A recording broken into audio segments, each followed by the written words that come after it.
La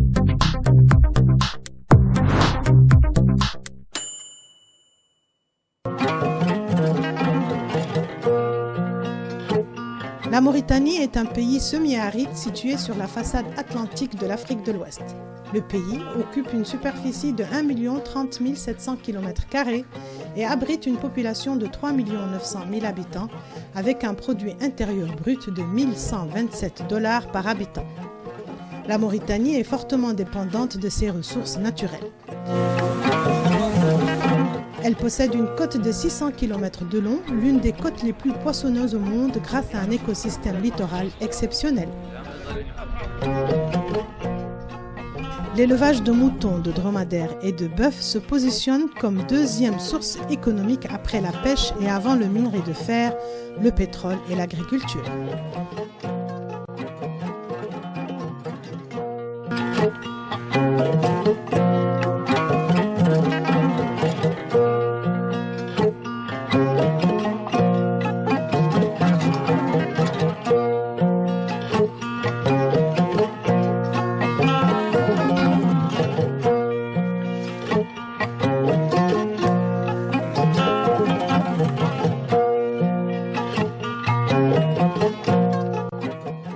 Le 21 juin 2012, la Mauritanie prenait une importante décision qui allait impacter son image environnementale au niveau local, mais aussi au niveau global.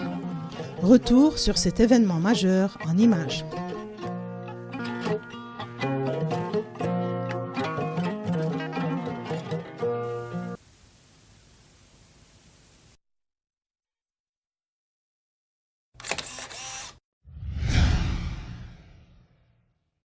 L'utilisation des emballages plastiques souples est devenue une habitude de tous les actes de notre vie, notamment dans le commerce général. Cependant, les emballages plastiques souples, communément appelés azous, polluent notre cadre de vie, créent des déchets non dégradables et peu recyclables, empoisonnent et tuent nos animaux, envahissent nos arbres, étouffent nos espaces verts et polluent notre espace marin. Face à ce grave fléau qui menace de plus en plus notre santé et notre bien-être, le gouvernement de la République islamique de Mauritanie a pris une décision par décret numéro 157/2012 portant sur l'interdiction de la fabrication, l'importation, la commercialisation et l'utilisation des sachets et sacs plastiques souples. Tous les types d'emballages plastiques souples seront formellement interdits à compter du 1er janvier 2013 sur toute l'étendue du territoire national. En cas de non-respect scrupuleux de cette décision, les fabricants et les importateurs s'exposent à une amende de 10 000 à 1 million d'ouguiyas. Les distributeurs s'exposent à une amende de 5 000 à 500 000 ouguiyas. Les utilisateurs s'exposent à une amende de 3 000 à 200 000 ouguiyas. Citoyens et citoyennes, stop aux emballages plastiques souples pour une vie et un environnement sain en Mauritanie. Par décret numéro 0157/2012 du 21 juin 2012, la Mauritanie devenait le deuxième pays africain à proscrire le sachet plastique. Mais aussi par ce décret, la Mauritanie escomptait diminuer de 25% les 225 000 tonnes annuelles de déchets ménagers collectés dans sa capitale Nouakchott.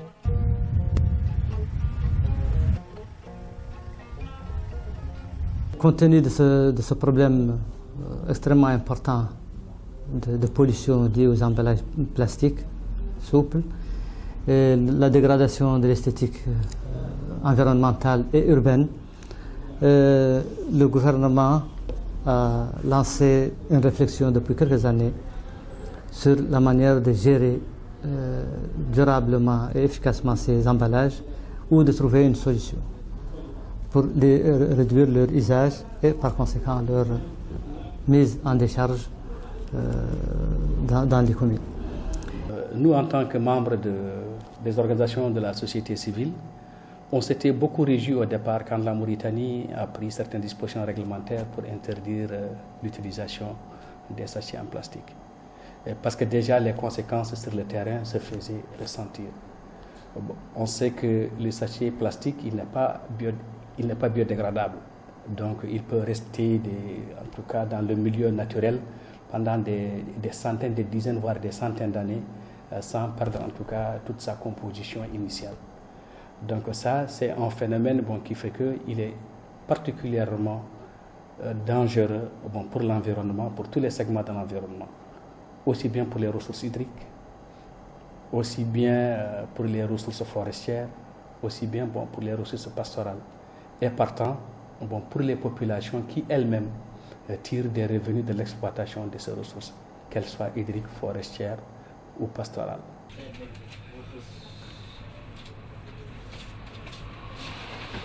C'est pas bon pour l'environnement, c'est pas bon pour... Ça rend le pays sale et ça ne se truque pas rapidement.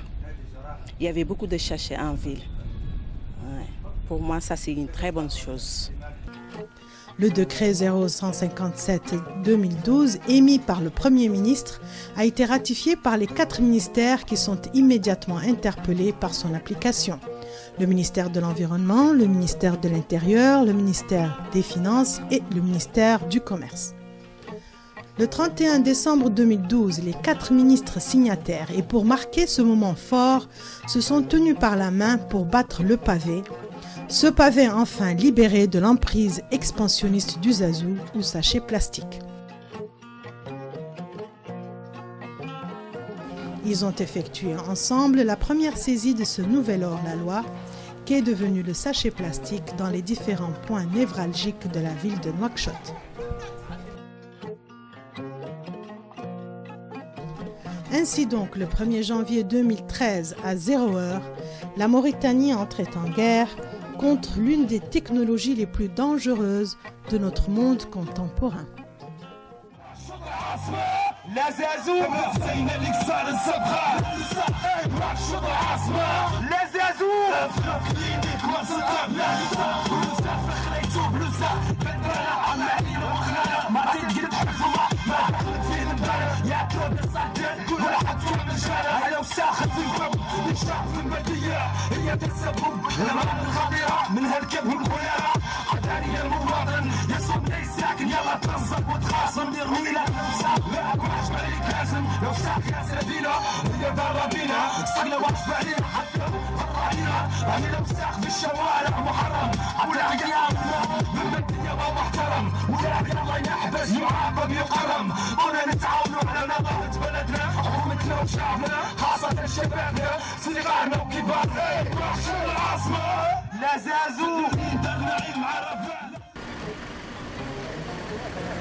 16 mois plus tard, la guerre fait encore rage.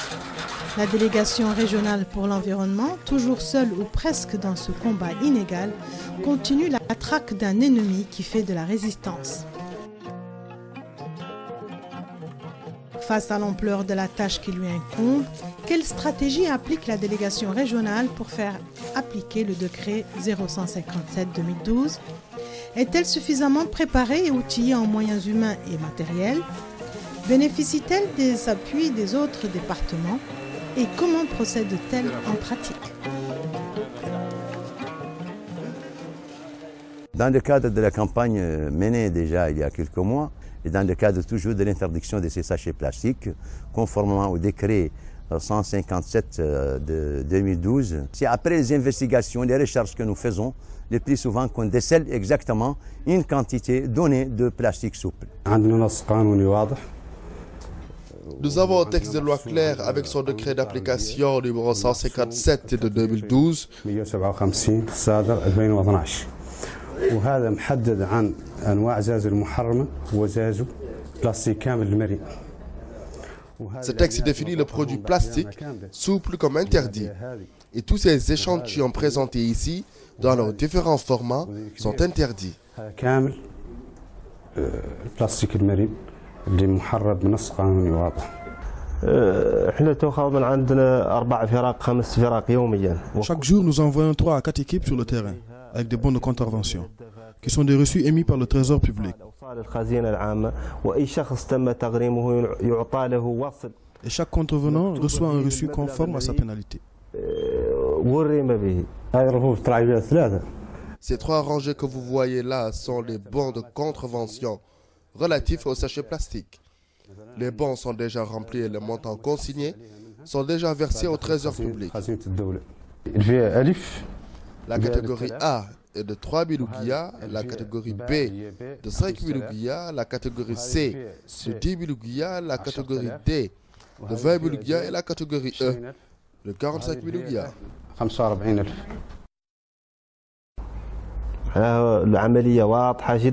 L'opération est très claire, mais il nous arrive de recevoir des plaintes venant de certains boutiquiers. Ils auraient été visités, amendés et leur stock saisi par des usurpateurs. إلا أن إلينا نقوموا بتحقيق في الموضوع ما راوه دقيق قط مرة في مقاطعة. Une fois, nous avons mené une enquête à Elmina et arrêté un monsieur qui se faisait passer pour l'un de nous. Nous avons trouvé en sa possession des bons du trésor.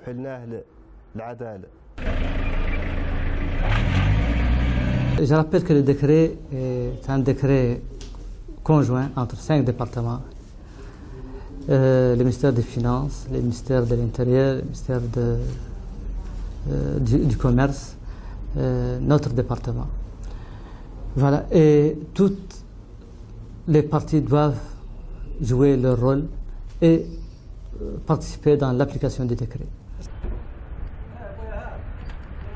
لدينا ما يقارب تقريبا 4000 كرتونة من زازو تمت مصادرتها حتى الآن بالإضافة. Nous avons saisi à ce jour 4000 cartons de sachets plastiques, en plus d'une cargaison de 70 tonnes. من مصنع واحد معناها كميات كبيرة جدا من الأكياس البلاستيكية تمت مصادرتها حتى الآن. حتى الآن الغرامات التي وضعت على أصحاب الدكاكين. À ce jour, les amendes appliquées sur le contrevenant sont de 50 millions d'ouguiya. تم التغريم بها هؤلاء المخالفين. Depuis l'entrée en vigueur du décret le 21 juin 2012, on remarque aujourd'hui par exemple que le volume des déchets, de manière générale, a diminué drastiquement par rapport à ce qu'on voyait à l'époque, avant 2012. En effet, après avoir presque disparu des paysages de nos villes, un répit de quelques mois, le sachet plastique reprend ses quartiers favoris. Nous le retrouvons terré dans les tas d'immondices qui jonchent les rues de Nouakchott, voltigeant sur les voies publiques, flottant sur les façades des bâtiments officiels, nageant dans les eaux troubles des quartiers résidentiels, empêtré dans les branchages d'arbres ou piégé par quelques filets tendus. Le Zazou s'invite à la table de nos braves bourricots, de nos pauvres chèvres, avant de s'entortiller dans leurs intestins.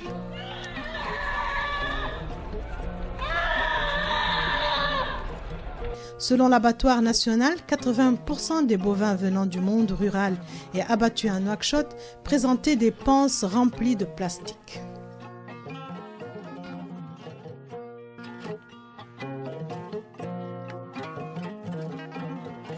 Mais l'ennemi public s'invite aussi dans les milieux plus formels, chez presque tous les professionnels des multiples secteurs d'activité du pays.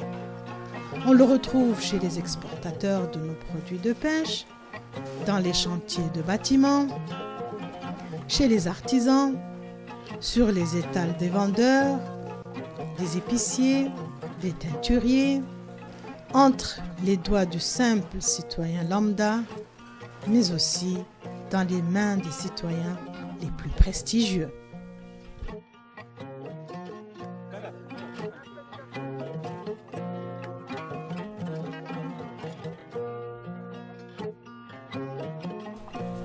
Il est clair que le marché, qu'il soit formel ou informel, continue d'être approvisionné en sachets plastiques. Par qui et comment? Le décret d'interdiction des Zazou est une bonne idée qui aurait dû être appliquée depuis longtemps. Le problème qui se pose aujourd'hui, est-ce que le décret a été appliqué?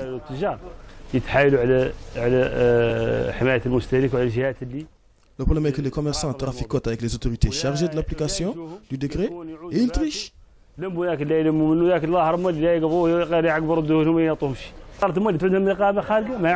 Finalement, les citoyens se retrouvent victimes d'opérations frauduleuses d'un marché noir du sachet plastique.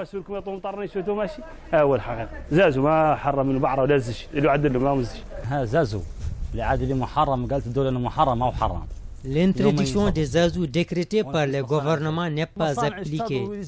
Les azous est livré quotidiennement au marché.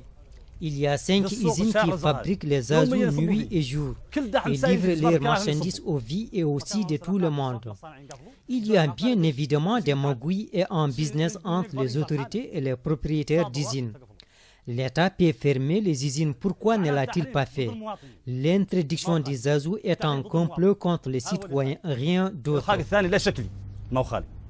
Nous avons posé la question à la Fédération des industries qui affirme la cessation de toute fabrication d'emballages souples en plastique en nous envoyant visiter l'une des 5 usines homologuées en produits plastiques. L'usine continue de produire du plastique rigide comme les seaux et pots et certains sacs d'une densité plus lourde que le sachet incriminé, soit 20% de son activité initiale selon son directeur, qui affirme aussi la fermeture de la partie fabrication plastique souple de son usine. Et pourtant, l'aile soi-disant désertée de l'usine et qui abrite une dizaine de machines censées être à l'arrêt depuis plus d'une année, semble être bien entretenue, sans la moindre couche de poussière et avec un tableau d'affichage à jour sur les horaires des prières daté de juillet 2014.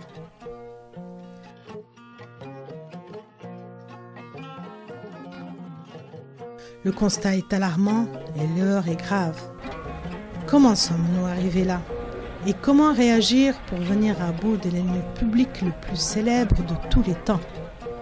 Je suis un peu étonné quand je vois aujourd'hui la Mauritanie être citée en exemple par rapport à cette problématique. C'est vrai, on a un décret de loi qui interdit l'utilisation, l'importation et tout ce qui est lié au sachet plastique. Mais concrètement sur le terrain, ça n'a aucun effet. Et maintenant, bon, aux grandes dames de tout le monde, on voit que le châssis réapparait. La pollution visuelle qu'il provoquait est toujours là, bon, parce qu'on voit maintenant des sachets partout, bon, ce qui n'était pas souhaité, bon, parce que la décision, c'était vraiment pour interdire bon, tout ça. La faute est à plusieurs niveaux. Au niveau institutionnel d'abord, parce que le GRET qui était porteur de ce projet-là avait une stratégie qui devait aboutir à l'interdiction des sachets plastiques en 2016. Et là, on est juste en 2014 et ça fait déjà 1 an que les sachets plastiques sont interdits. Mais la stratégie que le GRET voulait mettre en œuvre n'a pas été respectée forcément. Du coup, on savait plus ou moins qu'on allait arriver à cette situation-là. La filière, elle n'a pas été bien étudiée. On n'a pas aussi impliqué tous les acteurs. Voilà. La douane doit être impliquée. Les entreprises qui utilisent les sachets doivent être impliquées. Les utilisateurs doivent être impliqués.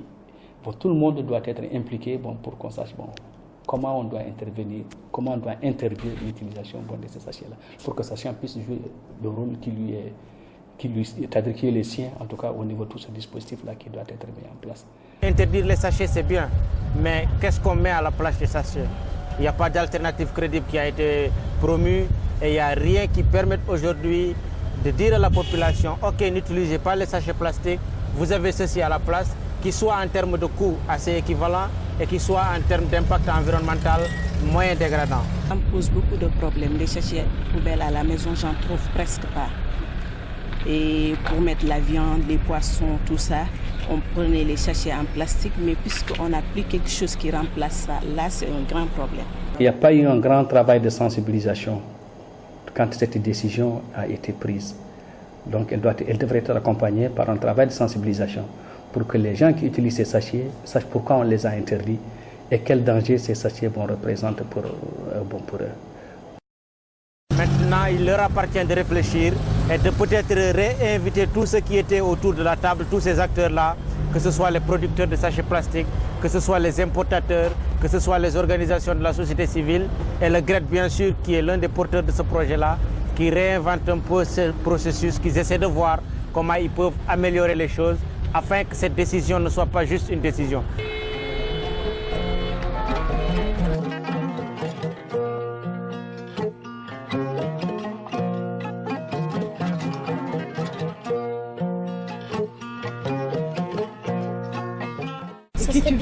Ce serait bien qu'il y ait comme des des grands cubes de poubelle à côté de chaque maison et un camion passe chaque matin pour prendre la poubelle, par exemple.